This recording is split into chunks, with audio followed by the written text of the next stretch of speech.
Bonjour à tous et bienvenue dans cette nouvelle vidéo InAcademy dans laquelle nous allons poursuivre notre série de vidéos sur l'apprentissage d'Angular.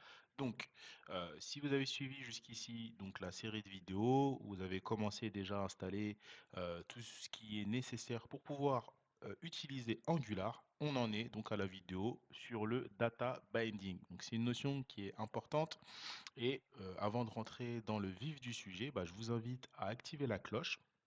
Comme ça, vous pourrez être au courant des prochaines vidéos qui sortiront. Mettre un pouce si vous voulez soutenir. Vous pouvez mettre des commentaires s'il y a une explication que vous n'avez pas compris. Vous pouvez également vous rendre sur notre site internet juste ici, inacademy.com, sur lequel vous pouvez retrouver tous nos cours qui sont disponibles et toutes nos vidéos. D'accord? Donc, je vais remettre l'IDE. Donc, normalement, si vous avez suivi les dernières vidéos, vous en êtes ici. Donc, on avait créé deux composants. Donc, vous savez maintenant c'est quoi des composants. Vous savez à quoi ça sert. Il y avait le composant contact et il y avait le composant home. D'accord? Et du coup, ça nous donnait, je vais décaler ça sur ici. Une fois qu'on lançait avec la commande ngserve, ça nous donnait ceci. Home écrit là, contact ici, bienvenue dans cette formation. Et vous vous souvenez, quand on clique sur Home, on arrive sur Home. Quand on clique sur Contact, on change de page et on arrive sur Contact. Ok. Donc là, on va rester sur Home. Il y a plusieurs choses du coup que j'ai plus besoin, que je vais pouvoir supprimer. Là, du coup, l'application est bien en train de tourner. Le TS, par exemple, ici, tout ça, je vais pouvoir le supprimer. On n'en a plus besoin. Voilà. Donc, une fois qu'on supprime tout ça, on peut le supprimer, tous les implements. On peut tout simplement les retirer. Voilà. Le input, pareil, j'en ai plus besoin. Donc, je le supprime. OK? Donc, je vais le mettre en commentaire, le data binding. Qu'est-ce que c'est? Le data binding, ça va être un concept qui va vous permettre en fait de synchroniser ou de lier des propriétés aux composants. D'accord? Et il en existe plusieurs. Donc Angular nous en a donné plusieurs. Là, on va en voir les quatre principaux, hein, il y en a quatre. On a déjà vu l'interpolation. Donc l'interpolation, si on va juste ici, c'est ça. C'est le fait de mettre les crochets comme ça pour pouvoir aller chercher la valeur dans le fichier TS. D'accord? Donc là, tout ça, on va pouvoir le supprimer. Donc ça, c'est l'interpolation. D'accord? Euh, on va en voir d'autres. Donc il y a le property binding, l'event binding et le two-way binding. D'accord? Donc là, on va commencer avec le property binding. Donc c'est une liaison d'une propriété dans le fichier HTML, donc ici, d'accord? Ce fichier-là, j'agrandis pour que vous puissiez bien voir, c'est un point HTML, hein, d'accord? Avec une propriété du composant, d'accord? Donc, pour ce faire, on va mettre par exemple une image. Donc si par exemple je mets image, une balise image, donc ici je vais avoir la source et ici je vais pouvoir mettre en fait le lien de l'image. En général, c'est comme ça que l'on fait. Donc là, vous allez voir que si je vais sur Internet et que je tape, je ne sais pas, moi par exemple fleurs, je vais dans l'image, voilà, des photos de fleurs. On va prendre celle-ci par exemple, je fais clic droit copier l'adresse de l'image, je vais avoir une adresse, ça peut être le lien de l'image où il se trouve dans votre application. Vous vous souvenez, dans le fichier asset, souvent c'est ici qu'on met les médias. Là, pour aller vite, je prends une image sur Internet et juste ici, quand je mets le lien de l'image dans source, vous pouvez voir que quand on va ici, l'image s'affiche sur mon application. C'est comme ça qu'on intègre des images dans une application. Ok? Nous, ce qu'on veut voir, c'est Donc le property binding, donc c'est justement ce transfert de données. Donc je vais retirer la source ici et en fait ça se fait par l'utilisation de crochets. Donc je vais mettre des crochets autour de source et en faisant ça, en fait ça va le lier à mon TS. Donc ici je vais pouvoir écrire par exemple image path, donc le chemin de l'image, ok. Et donc une fois que j'ai fait ça, eh bien, en fait, quand je vais aller dans mon TS, juste ici, si je déclare image path, exactement, il faut que ça ait bien évidemment le même nom. Je le type parce qu'on est en TypeScript, ok? Donc, c'est une chaîne de caractères en string égale. Et à l'intérieur, donc là, je vais rien mettre. Je vais d'abord vous montrer que l'image n'est plus là, d'accord? Et si je le remets, hop, à l'intérieur, là, on est bien dans le fichier TS. Vous voyez, là, on est bien dans le composant TS. Eh bien, image pass est donc liée ici à ma balise image. D'accord? Et donc l'image apparaît comme ceci. D'accord? Donc ça, c'est le premier concept qu'on voit donc aujourd'hui.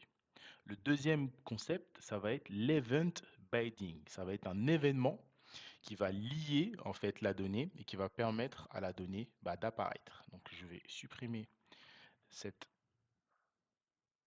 image, ou alors je peux la laisser, hein. Je peux la laisser. Je vais mettre par exemple un bouton. Donc tout simplement button. Si vous écrivez en fait le nom de la balise, ça va vous le proposer comme ça. Et vous pourrez juste faire entrer, ça va vous l'écrire directement. Ça va vous éviter de ouvrir vous-même et d'écrire vous-même et ainsi de suite et ainsi de suite. Ok? Donc vous pouvez le faire de cette façon, c'est un peu plus rapide. On va écrire clic pour que le bouton apparaisse. Donc le bouton il est juste là. Vous voyez, il vient d'apparaître là. Donc ici, ce qu'on va faire, c'est qu'on va aller dans le TS. Alors, pour que vous puissiez mieux voir, je vais ouvrir. Donc là, c'est pas pratique du tout, c'est super long, donc je vais le supprimer. Ça va être plus simple, vous allez mieux voir. Le désavantage de prendre une image sur Google, donc ça, je vais le retirer. Voilà, comme ça c'est plus simple. Je le retire parce que là, du coup, il attend une valeur en fait, hein. Il attend une valeur, donc je vais tout simplement le supprimer. Voilà, comme ça ne bloque plus. Et ici, en fait, je vais déclarer une fonction. Donc, je vais l'appeler onClick. Voilà. Hop. Toujours un camel case, hein. Vous vous souvenez, c'est quoi le camel case? Donc, je commence par une minuscule, et à chaque fois que je change de mot, je mets une majuscule. Donc là, j'ouvre mes crochets. Et à l'intérieur, ici, je vais mettre, par exemple, je vais déclarer bouton message. Je type en string. Hop. Et je lui mets égal à rien pour l'instant. D'accord? Donc c'est égal à rien. Là, bouton message est égal à rien. Dans ma fonction onClick, ce que je fais, c'est que je vais donner une valeur à bouton message. Je vais dire this pour accéder à ma variable bouton message. Donc je vais faire this bouton message est égal le bouton a été cliqué. OK? Je mets mon point virgule.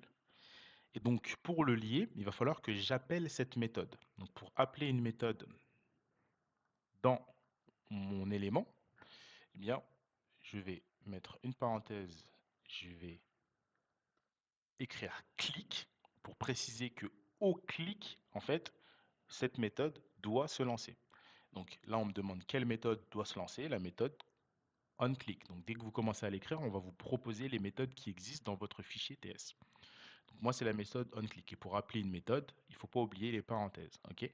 Donc là, il va manquer quelque chose. Là, si je vais sur mon application. Je vais le laisser juste ici pour que vous puissiez voir. Si je clique dessus, il ne se passe rien. La méthode se lance, mais il n'y a rien qui s'affiche. D'accord? Donc, nous, ce qu'on veut, c'est que le message s'affiche. OK? Le message, le bouton a été cliqué. Donc, ce que je vais faire, c'est que je vais afficher ma variable bouton message. OK? Et une fois que j'aurai affiché cette variable, en utilisant d'ailleurs l'interpolation, je vais l'afficher juste en dessous. Je vais mettre un paragraphe, par exemple. Vous vous souvenez, l'interpolation, c'est de cette façon-là qu'on le fait. Je mets bouton message à l'intérieur.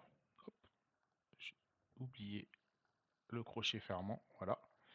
Et là, ça veut dire que ici s'affiche bouton message. On est d'accord?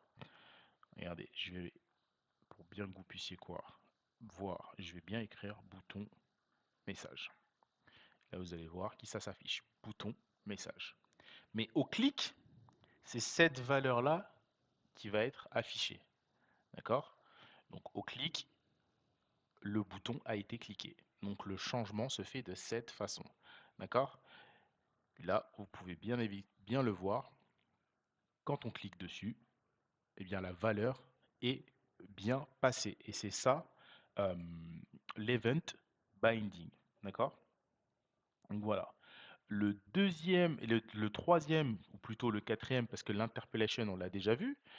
Donc on a vu l'interpellation, on a vu le property binding. Là, on vient de voir l'event binding. Et maintenant, le dernier data binding qui existe, c'est le two-way data binding. Donc le two-way data binding, comment il fonctionne? Il fonctionne avec le NG model. C'est quoi le NG model? Je vais vous expliquer. Pour ce faire, il faut mettre donc un input. Un input, c'est une case dans laquelle on va pouvoir écrire du texte. Donc là, une fois que j'ai mis la balise input, vous avez vu directement, j'ai une case où je peux écrire qui est apparue. D'accord? Donc une fois que j'ai fait ça, je vais aller dans mon fichier TS.